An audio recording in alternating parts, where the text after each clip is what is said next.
সাকিবের যে বিষয়টি সেটি রাষ্ট্রীয় একটি সিদ্ধান্ত।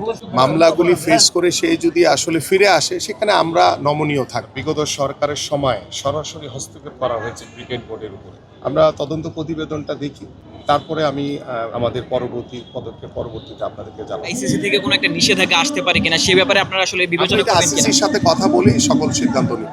আমরা কেন বিশ্বকাপ ক্রিকেট খেলতে গেলাম না, এই বিষয়গুলো যাচাই বাছাই করে পরবর্তীতে ইনশাল্লাহ পদক্ষেপ নেওয়া হবে। আমরা কিছুদিন আগে দেখেছি যে বিশ্বকাপ ক্রিকেট হয়েছে, বাট আমাদের ক্রীড়া কূটনীতির অভাবে আমরা সেই বিশ্বকাপে খেলতে যেতে পারি।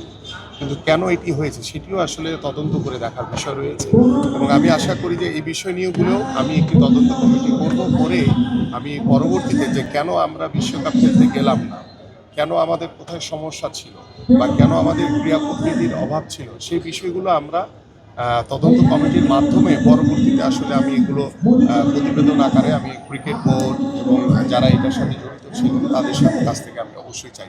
অলরেডি আমাদের যে কোয়াবের মিথুনের নেতৃত্বে একটি ওদের ক্রিকেটের একটি টিম আমার কাছে এসেছিল। আমি কথা বলেছি, ওদের কথাগুলো শুনেছি, এবং আমি বলেছি, আশ্বস্ত করেছি যে পরবর্তীতে আমরা এই বিষয়গুলো, যেহেতু আমাদের একটি রমজান মাস চলমান রয়েছে, আমরা ঈদের পরে আমরা কেন বিশ্বকাপ ক্রিকেট খেলতে গেলাম না, এই বিষয়গুলো যাচাই বাছাই করে পরবর্তীতে ইনশাল্লাহ পদক্ষেপ নেওয়া হবে। প্রথমে কিন্তু আপনাদেরকে একই কথা বলেছি যে সাকিবের যে বিষয়টি সেটি রাষ্ট্রীয় একটি সিদ্ধান্ত, এবং তার যে মামলাগুলো রয়েছে সে তার ব্যক্তিগতভাবে সে মামলাগুলো ফেস করে যদি সে মামলাগুলি ফেস করে সে যদি আসলে ফিরে আসে সেখানে আমরা নমনীয় থাকব।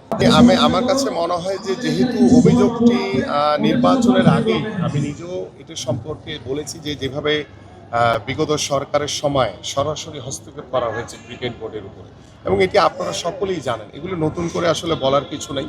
এবং এটি নিয়ে আমি মনে করি যে কাদা ছোড়াছুড়ি না করে আমরা যেটা সঠিক, যেটা তদন্ত প্রতিবেদনে উঠে আসবে, এবং এখানে যারা বিগত সময় নির্বাচন কমিশনের দায়িত্ব পালন করেছেন তাদের সাথেও তদন্ত কমিটি কথা বলবে, বর্তমান ক্রিকেট বোর্ডে যারা রয়েছেন তাদের সাথেও কথা বলবে, পাশাপাশি যারা অভিযোগ দিয়েছেন তাদের সাথেও কথা বলবে, এবং সারা বাংলাদেশের যারা বিভিন্ন জায়গায় যারা ডিসি দায়িত্ব পালন করেছেন, কারণ আপনারা সকলেই জানেন, যেমন আমি নিজেই ব্যক্তিগতভাবে জানি যে যখন বিগত নির্বাচনের সময় ডিসিরা একবার অলরেডি কাউন্সিলরশিপ পাঠিয়েছিলেন, তার পরবর্তীতে আমাদের বর্তমান প্রেসিডেন্ট বুলবুল ভাইয়ের চিঠির পরিপ্রেক্ষিতে তারা আবার দ্বিতীয়বার কাউন্সিলর পাঠিয়েছে।